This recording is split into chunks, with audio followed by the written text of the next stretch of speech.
당신의 건강을 플러스하는 시간 TV홈닥터 더 나은 클리닉. 여러분 안녕하세요, 박소영입니다. 우리 몸의 체중을 견뎌내는 주요 부위 발목. 유독 자주 접질리고 삐끗하시는 분들 계십니다. 무엇이 원인이고 어떤 질환을 유발할까요?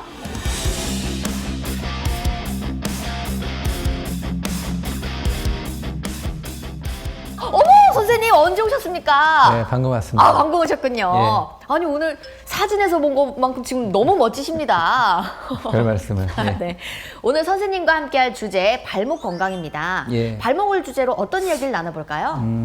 너무나 흔한 손상이죠. 이제 발목 염좌에 대해서 말씀드리도록 하겠습니다. 발목 염좌란 발목을 삐었어요라고 생각하면 될까요? 네, 의학용어로 따지면 이제 내번 손상, 외회전 손상인데요. 내번 손상은 카메라에 잡혀주시면 이런 식으로 발목이 가장 흔하게 접질리는 자세죠. 네. 외회전 손상은 이 발이 땅에 고정된 상태에서 몸이 도는 식으로 다치는 경우가 더 많긴 한데요. 네. 이런 식으로 그러니까 발이 이렇게 도는 식이 되는 거죠. 아, 이렇게 외쪽으로. 안쪽으로. 예, 외측으로 외회전. 아, 외회전. 예, 이런 것에 의해서 이제 발목이 손상을 입는 겁니다. 유독 자주 접질리시는 분들이 계세요. 괜찮으실까요? 보통 운동선수나 군인들이 많이 다치는데, 뭐 운동선수는 당연히 운동을 좀 하다 보면 접질리기가 쉽죠. 군인들 같은 경우는 이제 근무하시는 어떤 지형적 요인 때문에 자꾸 접질리는 경우가 많고요. 네. 발목을 자주 접질리면 뭐 일회성으로 한번 접질리는 건 대부분은 뭐 큰 문제 없는 경우가 많은데, 반복적으로 접질리게 되면 만성 불안정성이라는 병이 생길 수 있습니다. 발목 불안정성이란 어떤 걸까요? 인대가 파열되면은 그 치유가 되거든요. 아무리 심하게 파열된다 하더라도 치유는 돼요. 하지만 이게 늘어나서 치유가 되게 되면은 그 인대의 길이가 좀 늘어나면서 그 잡아주는 안정성이 떨어지거든요. 그렇게 되면은 발목이 자주 접질리게 되는 거를 만성 불안정성이라고 표현을 하고요. 네. 이게 5년, 10년, 20년 반복되다 보면 나중에 좀 나이가 드셔서 퇴행성 관절염이 좀 빨리 올 수 있습니다. 그렇군요. 이렇게 발목을 자주 삐끗하면 발목 염좌가 오고 발목 불안정성이 발전을 한다. 네. 이렇게 이해하면 될까요? 네. MR 영상을 보시면은 저게 1단계 손상입니다. 네. 검은 선이 인대예요, 발목 네. 인대. 정확히 말하면 전겁이 인대인데, 네. 저게 조금 늘어나거나 붓기만 한 정도고요. 연결성이 그대로 잘 유지되고 있죠. 네. 다음 화면 보시면은요, 이제 2단계 손상입니다. 검은 선이 네. 일자로 가던 게 좀 웨이비해졌죠. 네, 그럼요. 가운데서 네. 부분 파열이 있기 때문에 조금 이제 저런 상태에서 치유가 된다면은 좀 늘어난 상태가 되는 거죠. 저거 보통 한 1, 2mm, 2, 3mm 정도. 네.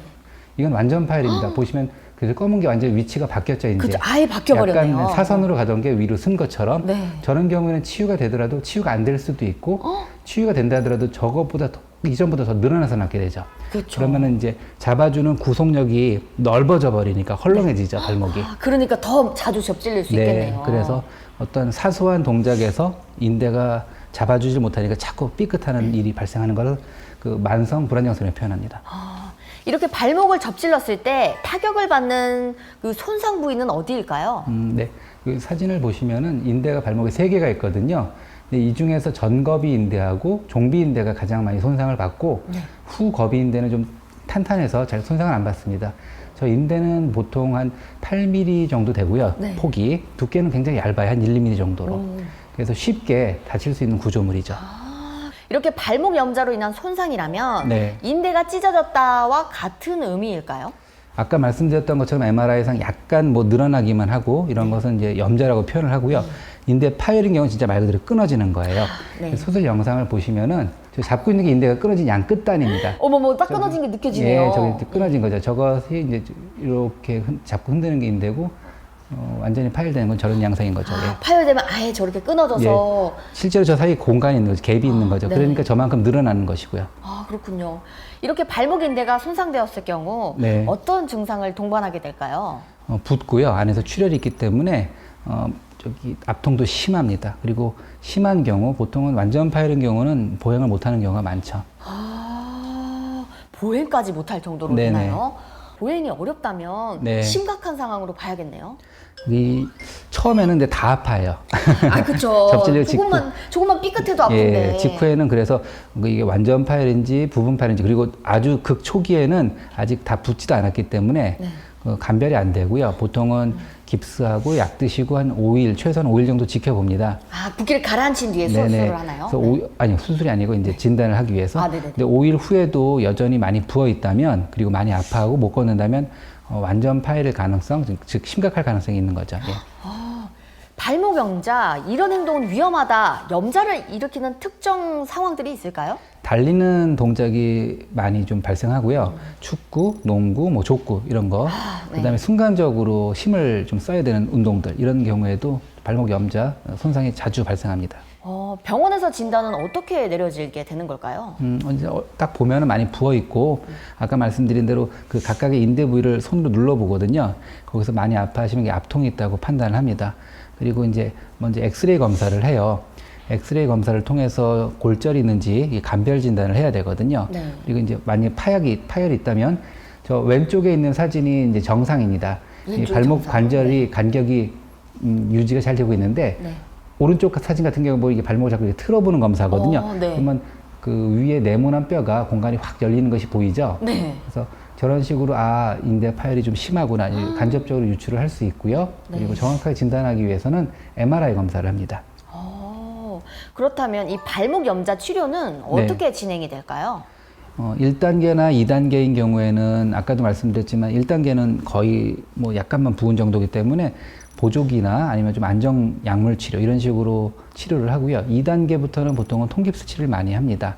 그다음에 3단계인 경우에는 그 사람의 나이나 직업, 남자냐 여자냐 어떤 환자의 요구도에 따라서 수술을 할 수도 있고 아니면 보존적 치료를 할 수도 있습니다. 3단계가 되면은 일단 늘어나서 낫는 거는 받아들여야 돼요. 저렇게 벌어진 인대가 저절로 자석처럼 쭉 가서 짧아져서 낫지는 않습니다.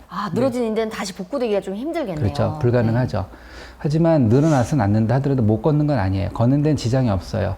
운동할 때만 아니면 불안정한 자세에서 접질리는 반복 어떤 일만 일어나는 것이지 네. 일상생활은 전혀 문제가 없습니다. 그래서 여자분이고 뭐 한 50대 중반이시고 뭐 운동할 일은 별로 없고 그렇다면 당연히 수술할 필요는 없겠죠. 네. 근데 뭐 20대 초반이고 남자고 축구를 좋아한다거나 축구 선수다. 꼭 수술을 해야 된다. 이렇게 말씀드릴 수 있고요. 그다음에 뭐 여학생인 경우는 뭐 흉터나는 것도 싫어하잖아요. 그쵸. 그래서 운동 좋아해요. 그래서 별로 안 좋아해요. 그러면 좀 더 봤다가 나중에 불편하면 그때 하세요. 이렇게 말씀드리는 이유가 네. 또 저기 좀 되고요. 그게. 그렇군요. 선생님, 그럼 궁금한 게 있습니다. 네. 수술은 어떻게 진행이 될까요?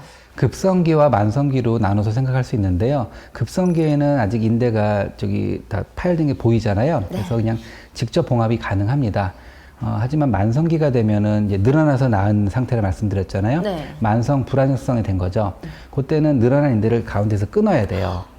가운데서 끊고 네. 짧게 해줘야 되니까 이렇게 이게 제 손이 인대라면 원래는 이 정도 되어야 되는데 네. 길이가 늘어나서 나서 이렇게 됐다 손 치면 여기서 끊고 요거를 요렇게 겹쳐서 봉합해준다 하는데 겹쳐서 단단하게 봉합해야 되는군요. 예, 영어로 표현하면 뭐 팬츠 오버 베스트라는데 바지 올려서 입는 거 있잖아요. 그런 식으로. 배바지를 이렇게 예상하면 되겠네요. 예, 그렇게 책에는 표현되어 있는데 팬츠 네. 오버 베스트 테크닉이라고 이렇게 봉합해서 요 중첩 봉합을 해줍니다. 네. 그러면 이게 가장 기본적으로 하는 수술법이고요. 좀 심한 경우에는 인대를 뭐 자기 거든 타인의 것인데 이식하는 방법이 있고 또 이제 수술하는 방법에도 절개해서 하는 방법이 있고 내시경으로 하는 방법이 좀 있습니다. 그래도 여러 가지 방법이 있네요. 네, 방법이 다양하겠습니다. 이렇게 발목 염자 치료에 있어 재활이 또 가장 중요할 것 같은데 어떨까요? 인대가 늘어나서 낫는 걸 어느 정도 좀 받아들인다 말씀드렸잖아요. 네. 하지만 그걸 보충할 수 있는 게 이제 근력 강화거든요. 네. 그래서 비골근 강화 운동이라는 게 있습니다. 비골근 강화 운동. 복숭아뼈의 뒷부분으로 후 외측으로 해서 이 비골근이라는 게 있거든요. 네. 이 다리를 보통 삐는 게 이 자세잖아요. 이렇게. 그쵸? 요 반대로 한번 해보세요. 그렇게 하면 그거 딱 두드러지게 나오는 게 힘줄이 있죠. 네. 그게 이제 비골근 건입니다. 비골근 건. 예, 이 힘줄이 강해지면 이 발목이 꺾이는 자세에서 좀 상쇄시켜주는 역할을 하거든요. 그렇군요. 그래서 비골근 강화 운동, 근력 강화 운동을 해주셔야 되고 또 발목 인대가 파열되게 되면 그쪽에 말초 신경이 조금 손상을 입게 되면서 평형 감각이 좀 떨어져요. 그래서 고유 수용 감각 훈련을 좀 해주시는 게 좋습니다. 이렇게 재활 치료 시에 환자가 주의해야 할 사항은 또 어떤 게 있을까요? 요즘에 재활을 좀 많이들 조금 원하시는데 빠른 재활을 네. 보통 그래도 순서가 있습니다. 이 표를 보시면은요, 1단계, 2단계, 3단계로 재활을 나누는데 1단계는 프라이스라고 영어로 해서 첫 번째 프로텍션, 보호한다는 거죠. 뭐 깁스나 좀 이렇게 붕대로 감아주고 네. 그다음에 목발도 하고 그다음에 디디면 안 되겠죠. 그렇죠. 그다음에 레스트는 쉬란 얘기고 아이스는 냉찜질을 해줘야 되는 거예요. 네. 컴프레션 압박을 해줘서 붓거든요. 그래서 압박을 해줘야 부기가 빨리 빠지니까. 그리고 엘리베이션 올려놔야지 좀 부기가 빠집니다. 위로 붓기 빠지는 것처럼 네. 올려놓네요. 그렇죠. 네. 그래서 저런 식으로 한 1, 2주 정도 하면은 통증도 좀 가라앉고 부기도 좀 빠지거든요. 네. 그러면 이제 비골건 강화 운동하고 관절 운동 아까 말씀드린 거 그걸 좀 해주셔서 이제 근력 강화를 좀 시작을 하고 이제 3단계가 고유 수용 감각 회복 운동인데 네. 이 말 그대로 눈 감고 서서 한 발로 서 있는 거예요, 이렇게. 이렇게요? 예. 이게 정말 쉬운 건데 예, 또 저- 저렇게 다치면 잘 안 됩니다. 다치면 잘 안 되겠군요. 예. 그래서 저런 식으로 단계별로 재활 치료를 해주시면 되고 처음에 다쳤을 때 너무 무리해서 빨리 재활할 필요 없습니다. 아까도 말씀드렸지만 자연 치유를 바랄 때도 인대가 최대한 늘어나지 않은 상태에서 나아야지만 길게 봐서는 좋은 거기 때문에 네. 꼭 빠른 재활이 좋은 건 아닙니다. 일단 충분한 휴식을 한 뒤 예. 그 다음에 재활하는 게 좋겠네요. 예. 어느 정도 인대가 안정적으로 좀 치유된 후에 하는 게 좋습니다. 이렇게 삐거나 접질렀을 때 주로 받는 찜질이잖아요. 네. 꼭 냉찜질을 하는 게 좋을까요? 초반에는 꼭 냉찜질을 해주셔야 됩니다. 온찜질 하게 되면은 오히려 더 붓고 더 아플 수 있거든요. 하지만 시간이 뭐 한두 달 지나가지고 어느 정도 부기가 싹 빠지면은 이제 그때는 온찜질을 좀 해주면서 좀 근력 회복에 좀 도움되는 어떤 그 운동을 좀 할 수 있습니다. 이렇게 생각하면 쉽겠네요. 부어있을 땐 냉찜질, 붓기가 예. 가라앉으면 온찜질. 예. 그렇다면 이 발목 염좌를 예방하려면 어떻게 하는 게 좋을까요? 운동 전에 스트레칭을 좀 하고 운동하는 게 좋고요. 격한 운동을 하실 때는 이제 항상 누차 말씀드리지만 보조기나 테이핑을 하고 하는 게 좋습니다. 축구 선수들, 농구 선수들 다 테이핑하고 운동하거든요. 저도 예전에 축구를 잠깐 했을 때 이런데 테이핑을 해주시더라고요. 예, 이게 맞아요. 근육 보호네요. 그게 직업적으로 이제 다 알고 그렇게 하시는 거예요. 근데 아마추어 분들도 운동 정말 좋아하신다면 테이핑 하고 하는 게 안전합니다. 우리나라 인구의 60% 이상이 평생 한 번 이상 발목 염좌를 경험한다고 합니다. 그만큼 발목 염좌는 매우 흔한 외상인데요. 치료의 핵심은 초기 대응이라는 거 여러분도 잊지 마세요. TV홈 닥터 더나은 클리닉 오늘은 여기서 인사드리도록 하겠습니다. 시청해주신 여러분 감사합니다.